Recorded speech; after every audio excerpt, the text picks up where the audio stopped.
So I'm going to talk about my process as a writer in a very different way, and talk about my experience as a writer and what the fundamentals of my writing process is, in a way that is quite illuminating in regards to it's very personal, but also in a way that illuminates for you, the viewer, what it takes, in my experience, to be in full creative control of your writing processes. Now, I'm a self-published author, imaginist. I consider myself an imaginist more than a writer, because I look at my experience, my creative experiences, as not just being confined to the process of writing. I'm also a producer. I produce all my videos. I produce all my book trailers, all my own concepts. I have the art direction. I basically do everything apart from the last part of the video editing process, which Sean Morgar works with me and does. Amber Koberger does my, she's married now, I've forgotten her last name, her sire name, now that she's married, forgive me Amber, does my book covers for me, but I have all the concepts in my head and they'll come to me and I channel that information and I ask for it to be produced in a certain way. I have complete creative control over everything that I do.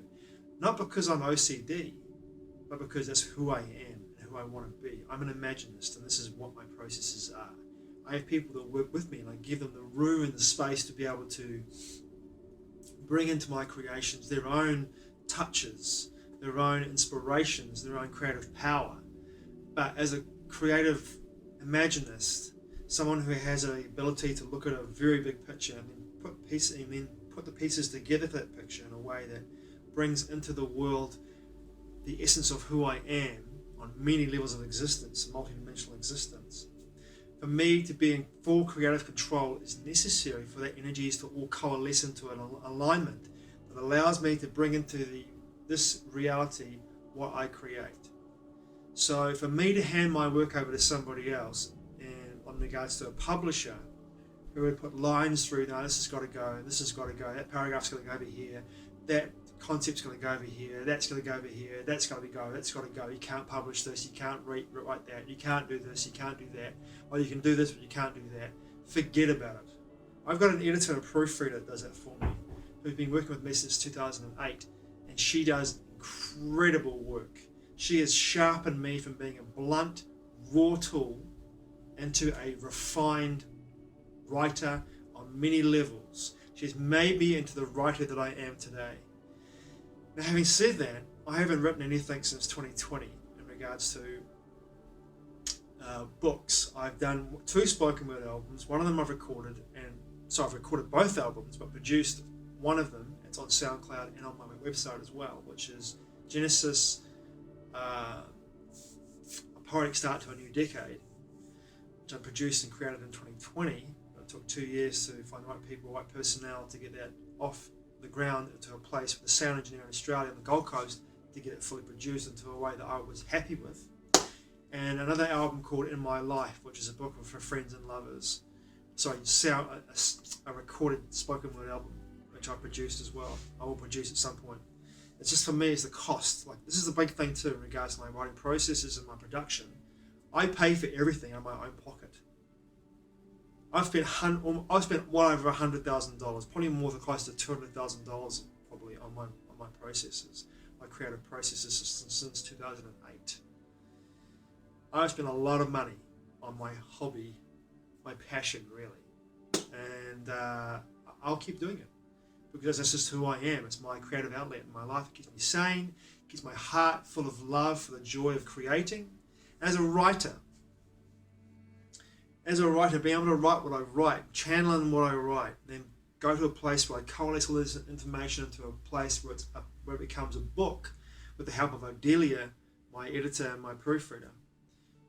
It's quite the process. So for me, what I'll have, I've done a video before on my writing process because I only put up processes, but I'm going to go a bit more in depth on this one. So when I'm in the state where I am receptive to the writing process, what happens for me generally is that when I'm doing my day job, which is interior exterior decorating, I will have a number of ideas will begin to clairaudiently come into my mind, into my being, or I began to have clairvoyant visions. I began to have very, very clear waking visions of a storyline. And when I get that storyline, it begins to formulate into a way that appears in front of me. I begin to walk side by side with it. I walk side by side with that vision. I'm immersed in that vision while I'm actually doing my job at the same time. I'm immersed in that vision together, and I'm watching as I'm walking through this vision, what's taking place, where it's going, and the information that comes to me in those moments when I'm walking next to my vision allows me to go away from my day job, come back here to my home, or go for a walk, or be in nature somewhere, or visit friends. At the same time, the information is still coming in. I'm taking it in, absorbing it like a sponge, and I'm still walking that walk, but I'm maintaining myself in two basic realities in the same moment. So it'll coalesce for me. I'll get to a place where all that information will keep coming in, and suddenly it'll just stop. And I've got basically the skeletal structure. I've got the structure of the story, whether it's a novel or short stories. I'll have the all the information laid up before me in regards to a way that I can add on the fat, the muscle, the fascia, the organs, the blood, the arteries. I can create a body of work through this process by following along this, going to a place where I take my time off my day job to begin the writing process proper. And as I begin to go into this process where I'm writing proper, information will begin to come to me in regards to as I'm writing. Look over here, look over there, look at this particular author, go over here, look at this. It'll come in clairaudiently for me, always clairaudiently, or clear cognizantly, clear knowing. I'll have this information come in, look over there, go over here. And often in that process for me, over the years of me writing books, it would happen so quickly. The downloads would come in so fast, and my assimilation process was so quick in this experience that I would be anchoring this information, and then I'd be able to write it out.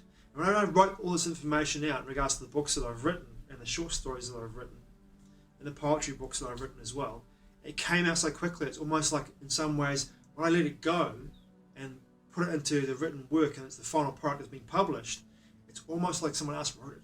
And it literally is someone else has written it through me, with me, at the same time.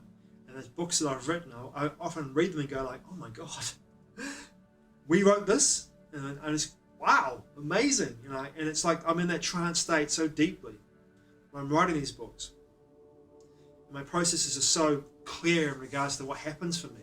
And I'm in this state of altered consciousness that it really feels as though I am literally a vessel, an empty vessel that fills up with this gnosis, this knowledge, with these stories, with these plot lines, with these story arc for characters, and then I begin to pour out information from the collection of liquid knowledge, shall we say, out of the cup, which is me, the vessel, and I'll just pour it out in a way that just kind of fleshes itself out. It's got to a point now with my proofreader, my editor, Odelia, when I'm writing a book, and I write the first draft.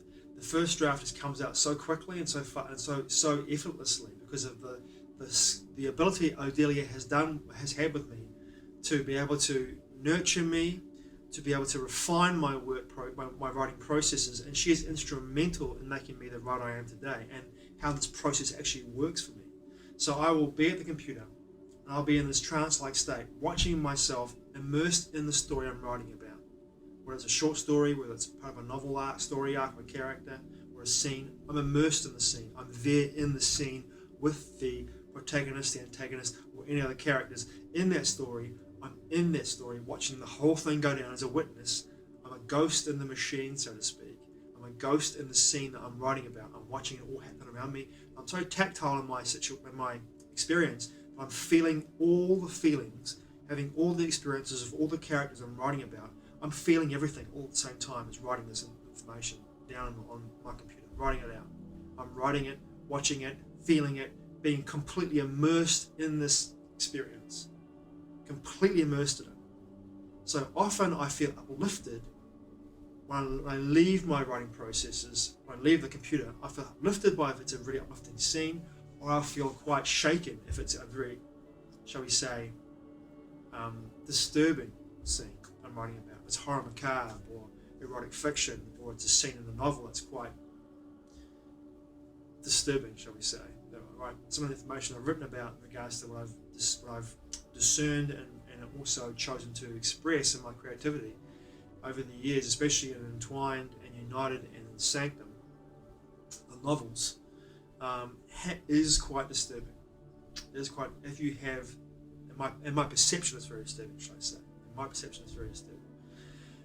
But it's still information that needs to be presented to the world for people to discern for themselves whether it has any merit for them in regards to if it holds any water for them. So I will go through this process where I will write the first draft and send it off to Odelia and with my proofreader and my editor, and she'll proofread my work, and I'll often do 3 drafts with her, do 3 drafts and then the final draft. And the change is now so minute in regards to the processes of me writing my work, my books, because I'm so refined with the processes of working with this woman for the last almost 15 years, that when I'm in this process of writing with her, I know how to write for her. That makes sense. I know how to write for her what she wants, not what she expects of me, but I understand her processes in regards to how she edits my work, how she frames my work, how she frames a storyline, how she has taught me how to find a way to express myself in a way it's obviously gripping in regards to the storyline, it's engaging in regards to the characters, and also entertaining, but also elucidating as well, information in a way that when the reader reads my books that I'm channeling and working with, all of them, they are all those aspects. I want people to have page turners. And unfortunately, my books are all ebooks because I want to keep the costs down at this time. And even though print on demand is an option for me on some level, still the cost of printing a book and sending it to this part of the world is astronomical, even more so now. So my books are all ebooks, and I'm happy to have people buy my books and print them off onto paper and make them into their own books. It does not bother me in the slightest. And give it to their friends if they choose. If they think it's a great book to read, give it to their friends. So my processes of writing, in regards to the machinations of my processes of writing, is really about being open to receive information when it comes, allowing it to flow into me, and allowing myself to fill up with that information in a way that is structured, in a way that allows me to come to a place where everything is in alignment before I go to the computer and start writing. But I'll let that information compound in me, and as it compounds, it often gets clearer, and things begin to jostle about in like a form of spiritual Tetris. As the information becomes more pliable in the way that it moves into place, the puzzle begins to formulate in my mind, in my heart, in my being. And I'll go to the computer when the urge to write is so intense. I have to write this out. And I'll go to the computer and I'll spend however long it takes for me to write the book. I'll just get it out. And funnily enough, in 2020, when I started writing Rigmarole by Dick Swab, which is a very interesting book, I started writing. But I didn't get back to it because I left it after our lockdown ended. I had to go back to work full time and have the energy to do both. That book was probably one of the easiest books I've written yet in regards to the third of the book that I started writing. It just came so quickly and so easily. And it was a really interesting experience to actually stop writing that book and having gone back to it in 2 years. And I do intend to finish it at some point.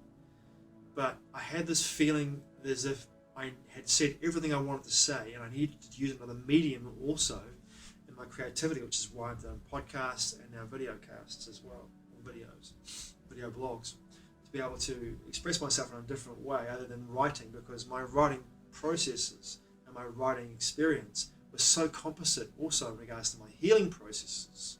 It allowed me to go through a place of deep healing on many levels, cellular to energetic to physical. It was such a powerful process for me. I almost felt like I was able to walk away from it and go like, you know what, I've done this. I've done exactly what I wanted to do. I've been in full creative control of my processes. I've gone to a place where I'm able to understand my ability to channel work, channel information, and bring it into a place where all that I said before, elucidation, entertainment, what else did I say? Elucidation, entertainment, ease in reading, gripping, page turning books that are really fantastic. They're the kind of books that I want to read, pretty much. The books that I write are the kind of books that I want to read. And they're all made for cinema, they're all made for TV, they're all made for graphic novels, they're all basically storyboarded out in the words, in the use of words, in the use of language to translate easily into those mediums. That was one of the reasons why I wanted to also be in creative control of my work, because I knew that if someone took my work away from me and said, look, you know what, we're going to get rid of this part, and that part, and that part, and that part, and we're going to put that over there, and that over there, that over there, and that over there, and then we're going to publish it, and we're going to market it on our terms. No way. I'd rather self-publish and be a ghost in the machine and know that I've created these wonderful books, and they are wonderful books.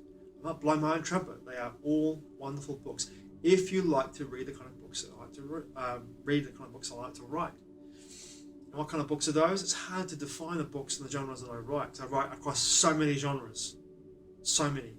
But a good start is the horror macabre short story, the horror macabre erotic fiction short stories, and the inspirational spiritual short stories are a good start. Pablo Wairua and Lord Buford Somerset's work are good starts if you want to read some of the information I'm presenting in those stories. Because there are lessons in the spiritual stories, wonderful lessons, beautiful tales. The Eyes of Love Seal, my favourite book. I wrote that book in 3 fucking weeks, man. I wrote it in 3 weeks, and it's such a beautiful book of love stories. Love is in regards to the cosmic glue that binds everything. And if you want to look at a book that's really dark and horror macabre, like fascinating, crazy, wild short stories, erotic fiction, horror macabre, The War Begins to Fall, which is the sequel to The Darkness Holds Sway. That's a great introduction to my work, to our work, I should say. Lord Buford Somerset, Pablo Wairua. And these books were so easy for me to write because the stories were coming in like frisbees being thrown at me and catching them and throwing them back. Whoa!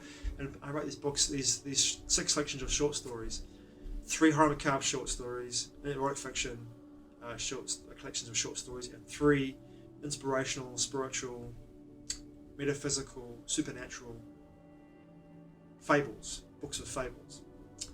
It was so easy to write, And the autobiographical book, Sanctum, which I wrote in my first draft of in 2001,